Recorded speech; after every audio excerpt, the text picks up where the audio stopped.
निवृत्तीनाथ महाराज समाधी संस्थांची पालखी श्री क्षेत्र पंढरपूर ते श्री क्षेत्र त्र्यंबकेश्वर ते श्री क्षेत्र पंढरपूर हा या ठिकाणी अगदी मोठ्या आनंदानं सर्व वारकऱ्यांच्या उत्साहानं त्या ठिकाणी जात आहे।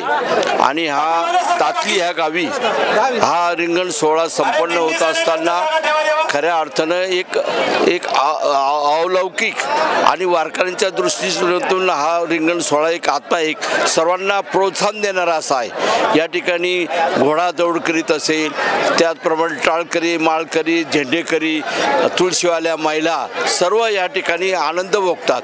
आणि हा आनंद हा रिंगण सोहळ्याचा म्हणजे शेवट पंढरपूरपर्यंत हे प्रेरणादायी असतं।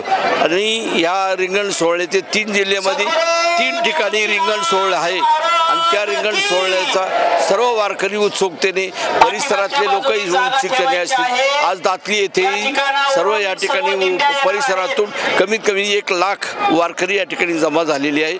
हे आपले संत श्रेष्ठ निवृत्तीनाथ महाराज समाधी संस्थांचे अध्यक्ष आपले ॲडव्होकेट सोमनाथ गोठेकर यांच्या नेतृत्वाखाली या ठिकाणी संबंध हे होत आहे आणि हा चांगल्या प्रकारे सोहळा होईल आणि त्याचा सर्व लाभ घेतील अशी नम्र विनंती आहे।